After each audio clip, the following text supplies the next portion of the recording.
तो इस वीडियो में दोस्तों मैं आपको डिटेल में बताने वाला हूँ कि कैसे आप अपना अपार आईडी बना सकते हो बिकॉज अभी ये काफ़ी इंपॉर्टेंट हो चुका है एंड एग्जामिनेशन के रजिस्ट्रेशन स्कॉलरशिप या फिर कभी भी आपको इस आईडी का जो है वो भी काम आ सकता है। तो इसको आप कैसे जो है वो बना सकते हो, साथ ही में अपने डिजी लॉकर में कैसे आप ये अपना डॉक्यूमेंट जो है वो ऐड कर सकते हो ताकि कभी भी आपको काम आए तो सिंगल क्लिक पे आप इसका जो यूज है वो कर पाओ। तो सारी चीज़ हम इस वीडियो में डिटेल में देखेंगे, तो वीडियो पूरा एंड तक देखते रहिए। तो सबसे पहले दोस्तों मैं आपको एक कंफ्यूजन दूर कर देता हूँ। अगर आपके मन में ये थॉट आ रहा है कि क्या एबीसी आईडी या अपार आईडी जो है वो अलग अलग है, क्या कुछ अलग से हमें बनाना है, तो ऐसा बिल्कुल भी नहीं है। एबीसी आईडी के अंदर ही आपको अपार आईडी जो नंबर है वो देखने को मिलता है। तो अगर आपकी एबीसी आईडी क्रिएटेड होगी तो उसमें आपका अपार आईडी भी जो है वो आपको देखने को मिल जाएगा। बस सिंपली अगर आपका पहले से ही बना है तो मैं ये भी बता दूंगा कि कैसे आप उस डॉक्यूमेंट को ऐड कर सकते हो ताकि सिंगल क्लिक में आप किसी को भी अपनी आईडी जो है वो दिखा पाओगे। एंड मैं आपको मोबाइल से समझाता हूँ बिकॉज मोबाइल सभी के पास अवेलेबल होता है, लैपटॉप डेस्कटॉप हो सकता है किसी के पास नहीं होगा। तो सिंपली मोबाइल से आप कैसे कर सकते हो मैं आपको बताता हूँ।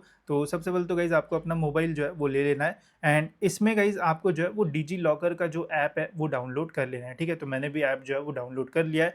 क्लिक करना है, क्लिक करने के बाद गाइज आपका जो ऐप है वो ओपन होगा एंड यहाँ पे आपको गेट स्टार्टेड का जो ऑप्शन है वो दिखेगा। अब दो टाइप के यहाँ पे लोग हो सकते हैं। पहले ऐसे स्टूडेंट्स होंगे जिनका डिजी लॉकर में भी अकाउंट नहीं है, कभी भी उन्होंने यूज़ ही नहीं किया। एंड कुछ लोग हो सकते हैं जिनका डिजी लॉकर में भी पहले से जो अकाउंट वगैरह है वो बना हुआ है। ठीक है, तो अगर आपका अकाउंट नहीं बना है तो गेट स्टार्टेड पे क्लिक करोगे तो यहाँ पे आपको क्रिएट न्यू अकाउंट का ऐसा ही जो ऑप्शन है वो देखने को मिल जाएगा। वही अगर आपका पहले से बना होगा तो जिस भी मोबाइल नंबर से आपने अकाउंट बनाया है वो मोबाइल नंबर आपको डाल के जो है वो लॉगिन कर लेना है अपने डिजी लॉकर में। ठीक है, जिनका नहीं बना है उनको अकाउंट बना लेना है, जिनका बना है जो नंबर से आपने बनाया होगा वो डाल के आपको जो है वो लॉगिन कर लेना है। अब मैंने इसमें पहले से मैं लॉगिन करते रहता हूँ बिकॉज इसमें सारे डॉक्यूमेंट्स रहते हैं, तो मेरा पहले से यहाँ पे जो है वो सेव्ड है। इसके ऊपर क्लिक करूंगा तो यहाँ पे मैंने फेस आईडी लगा के रखी है तो ये ऑटोमेटिकली लॉग्ड इन हो जाता है। आपकी इसमें आपने कुछ अपना पिन वगैरह डाल के रखा होगा तो वो पिन डाल देना। अगर गलती से आप भूल गए होंगे तो रीसेट भी जो है वो हो जाता है। फॉरगेट पिन पे अगर आप क्लिक करोगे तो आधार कार्ड नंबर से आप रीसेट कर सकते हो या फिर मोबाइल नंबर जो जिससे आपने रजिस्टर किया होगा उससे भी आप जो है वो रीसेट कर सकते हो। सब कुछ होने के बाद अगर आप लॉगिन कर लोगे, लॉगिन करने के बाद कुछ इस टाइप का इंटरफेस आपको यहाँ पे जो है वो देखने को मिल जाएगा। अब सिंपली दोस्तों यहाँ पे आपको क्या करना है, यहाँ पे आपको नीचे एक सर्च का ऑप्शन जो है वो मिलेगा, इसके ऊपर आपको जो है वो क्लिक कर लेना है। इसके ऊपर क्लिक करने के बाद सर्च डॉक्यूमेंट का टैब आता है, उसके ऊपर क्लिक करना है एंड यहाँ पे आपको सर्च डॉक्यूमेंट में जो है वो A B C I D नहीं बल्कि अपार आई डी जो है वो सर्च करना है। तो AAAPAAR ऐसा सर्च करोगे तो यहाँ पे अपार आईडी नीचे दिल्ली लिखा होता है, इस ये ऑप्शन आ जाता है। इसके ऊपर आपको जो है वो क्लिक करना है। इसके ऊपर क्लिक करने के बाद यहाँ पे आपको कुछ ऑप्शन जो है वो फिल करना पड़ेगा। पहला है दोस्तों जेंडर का, तो जेंडर पहले से ही रहेगा एंड आपका डेट ऑफ बर्थ जब आप ये अकाउंट वगैरह बनाओगे डिजी लॉकर का तो उसमें पहले से ही जो है वो फीड रहता है। देन है दोस्तों यहाँ पे आइडेंटिटी टाइप। आइडेंटिटी टाइप में यहाँ पे आपको जो है वो मल्टीपल ऑप्शंस मिलेंगे।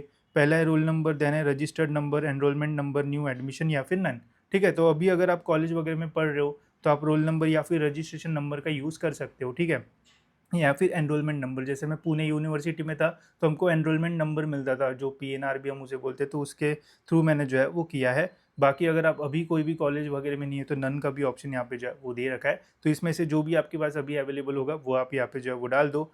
Then I am a student at, यहाँ पे ऑप्शन जो है वो लिखा हुआ है। ठीक है, तो अभी आप सपोज ट्वेल्थ में होंगे तो ट्वेल्थ का कॉलेज कोई यूनिवर्सिटी से एफिलेट होता ही है। ठीक है, जैसे नागपुर के आरटीएमएन हो गया, मुंबई के मुंबई यूनिवर्सिटी, पुणे के कॉलेजेस पुणे यूनिवर्सिटी। तो आपका जो कॉलेज है वो कौन सी यूनिवर्सिटी से एफिलेटेड वो डालो। अगर आप अभी कॉलेज में हो तो वो कॉलेज कौन से यूनिवर्सिटी से एफिलेटेड है वो डालो। ठीक है, तो यहाँ पे आपको यूनिवर्सिटीज़ के ही ऑप्शन जो है वो देखने को मिलेंगे। कॉलेज के ऑप्शंस इसमें जो है वो जनरली तो नहीं आते, बट अगर आपके कुछ स्पेसिफिक अलग से ही कॉलेज होगी जैसे पॉलीटेक्निक वगैरह तो आ जाता है। तो पहले कॉलेज का नाम सर्च करके देखना, अगर वो नहीं आता है तो कॉलेज जो यूनिवर्सिटी से एफिलेटेड है वो आप यहाँ पे जो है वो सर्च करके जो है वो डाल देना। ठीक है, देन है दोस्तों यहाँ पे आइडेंटिटी वैल्यू।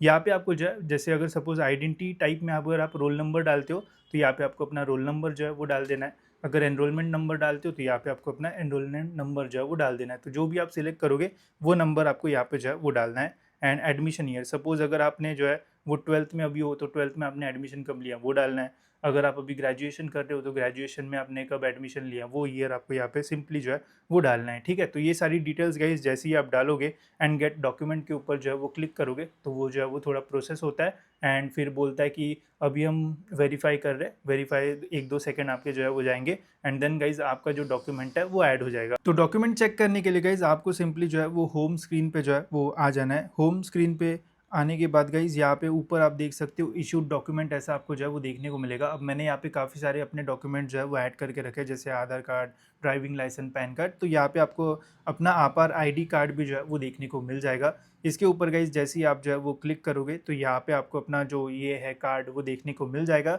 जिसमें आपकी आपार आईडी जो है वो लिखी होती है। एंड इसी आईडी को जो है वो जब आप रजिस्ट्रेशन वगैरह करोगे कोई भी एग्जामिनेशन के लिए, तो हो सकता है कि वहाँ पे आपको जो है वो डालना पड़े। तो ये कुछ इस टाइप से आप जो है वो कर सकते हो, इसको आप डाउनलोड करके रख सकते हो या फिर अपने मोबाइल में डिजी लॉकर का ऐप रखो। इस आईडी को जो है वो अपना जैसे मैंने आपको बताया वैसे सेव करके रखो, तो आपके जो भी इशूड डॉक्यूमेंट है उसमें ये जो है वो सेव रहेगा। एंड कभी भी इसका एक्सेस करना रहा तो बहुत ही ईजिली आप इसका एक्सेस जो है वो कर पाओगे। ठीक है, तो बहुत ही सिंपल प्रोसेस है, ज़्यादा दिमाग लगाने की ज़रूरत नहीं है। डिजी लॉकर अगर नहीं है तो क्रिएट अकाउंट कर लो, एंड जैसे मैंने आपको प्रोसेस बताई है वो फॉलो करो, आपके सारे प्रॉब्लम जो है वो सॉल्व हो जाएंगे। कुछ भी डाउट होगा तो कमेंट सेक्शन में मुझे जो है वो बता देना, वहाँ से मैं आपके सारे प्रॉब्लम जो है वो सॉल्व कर दूंगा। ठीक है, तो फिलहाल दोस्तों इस वीडियो में इतना ही, मिलते हैं ऐसी और एक इन्फॉर्मेटिव वीडियो में।